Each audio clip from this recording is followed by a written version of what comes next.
Hi everyone, delonewolf here and welcome back to the Sunday recap, my weekly vlog where I talk a little bit about my last week in games. As always, we'll start with EVE Online, and while it is still less than average EVE Online, I think I did manage to play a little bit more than last week. It was mainly exploration actually. You might think that I would be diving into the abyss for the event that's happening at the moment, but no, I felt more like doing some exploration, and I was actually rewarded for that because I was using the explore thrust so that I could really do those sites very quickly and efficiently, and I got a nice 100 million drop from a 3 out of 10 just yesterday, so that's been going quite well. Exploration is still my go-to activity when it comes to EVE Online when I don't have that much time. I feel like it's perfect for a solo player, and it's also perfectly scalable. You just decide on the round that you want to do. If you only have 10 minutes, just take a couple of systems. If you have more time, do a larger round in your area, and that way exploration is definitely for me the most accessible and most fun part of EVE Online at the moment. I did keep up with the blueprint copies, of course. Those sales are going decently well, especially the blueprint copies for the Orcas are still selling like hot potatoes. Those go out the window like within 24 hours. Unfortunately, it still takes me like 7 days to make a new blueprint copy, so that I don't have an endless supply of them to crash the price. But yeah, great price and very good sales on the Orca BPCs at the moment. PI, I've been doing that as well. Those prices are struggling a little bit. Most of them are a little bit down. If you watched EVE Talk, more in the average regions. I'm pretty lucky that stuff like coolants and mechanical parts for fuels are still doing better, but we also saw that the advanced PI materials, which is what is used in these structures, are often playing with low points where you could actually make good investments, in my opinion, if you prepare for the next set of structures to come out and if you assume that they will also require advanced PI materials. So that is something that I'm definitely looking at myself. They are trying to find the right timing to make those investments, but PI I think is showing that activity right now. Late summer is a little bit down in EVE Online. You've got less action in nullsec. I don't see that many people in space. I'm often alone in a system when I'm exploring, and I find 4 or 5 signatures there. So at the moment it's a great time, in my opinion, actually to do some exploration. Maybe lots of people are in the abyss and things like that as well, but feels like there's less competition and like I have a higher chance of finding some good sites, and as a result you also see, I think, a little bit less demand for PI at the moment, which means lower prices for your production, but also opportunities if you're looking for that forward investment, hoping for the next set of structures, of course. So good week for me in EVE Online, despite the fact that I was not online all that much. The culprit, of course, is the World of Warcraft Battle for Azeroth. I have played a lot of that yet again. I think a little bit less than last week. So these are, of course, 2 games that take a lot of time. They're both MMOs, and so yeah, when one of them gets the upper hand, that does mean that you're pretty intensely into that. And of course, the launch of an expansion, for instance, does bring me back into a bit of more hardcore mode for World of Warcraft right now. If something interesting comes out for EVE Online, then I think that will switch, but it also tends to balance out. This is something that in fact there was just a comment about that. Why do I waste my time with World of Warcraft videos, with Stellaris videos that get like a couple hundred views?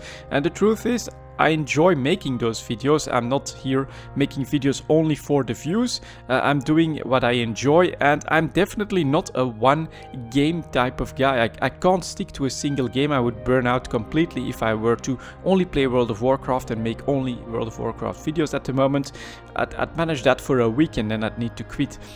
Same thing with EVE Online. I love EVE. It's my main game. It's my #1 game. I still think it's the best game out there, especially now that I am diving into more World of Warcraft. I am seeing the differences between the 2 games, and I'm seeing the reasons why, while I'm enjoying my time in WoW at the moment, I don't put any value in that time, because I know it will all get devalued very quickly, especially with the new structure that they have made.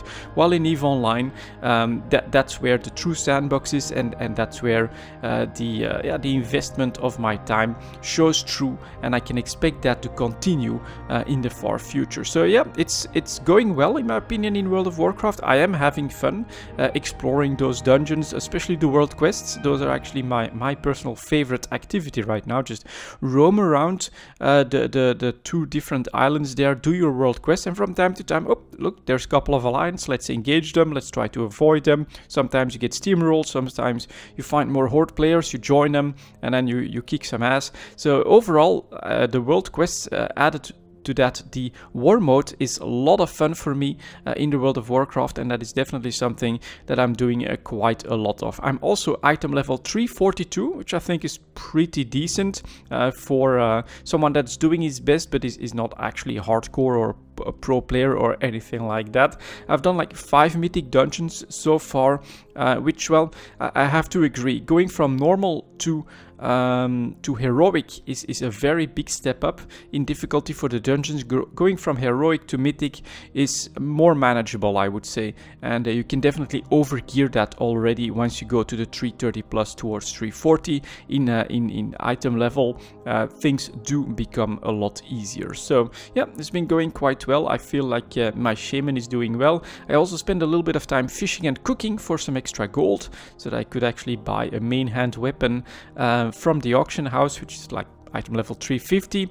I found a pretty cheap one, relatively cheap one for 100k. So all of that, yeah, going great, but the time spent is going down a little bit. So I am going less and less hardcore. I'm actually looking forward to the first patch where you get not only Mythic Plus but also the first raid, so that I can maybe try looking for raid, and also we'll have the first PvP season, so that we can maybe switch to some battlegrounds and things like that as well. So yeah, I'm having fun with World of Warcraft. I'm definitely gonna stick with that for a little bit more, but you can see that my time is decreasing there a little bit, so that I'm finding more time for EVE Online and potentially some other games as well.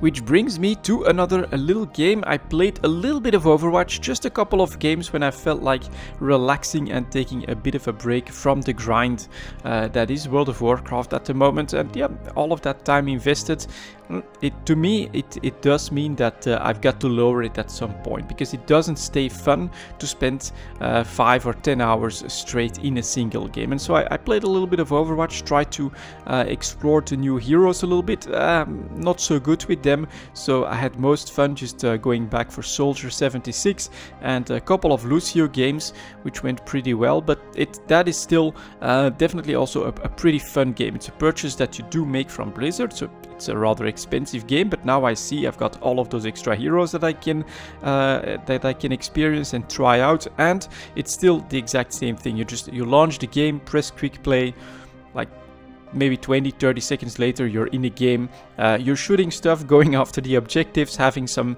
relaxed fun. The games last like 10 minutes, somewhere around that, sometimes a bit less, sometimes a little bit more. Go into the next game, just have some casual shooter fun. I personally do feel like Overwatch is really great for that, so that's something that I've been doing a little bit of as well in the later part of the week, and that I'll probably try to keep up, because I'm actually having fun doing those quick Overwatch games. And yeah, I want to try the new hero. So you get this big ball, tank-like with the hamster at the wheel. That sounds pretty interesting and looks like a lot of fun. We've got a new support hero as well, 2 in fact, that I really don't know. One that seems to like spray some sort of energy beams towards allies and enemies, and yeah, looks quite interesting. I've yet to actually try that one out. And then another one that's like a paladin with a mace or something, or a flail, and then an energy shield. So it looks really cool, quite interesting, and there's definitely some room for me to play a couple of Overwatch games at the moment. And that's what I did last week, guys. Thank you very much for watching. I'll see you all next time.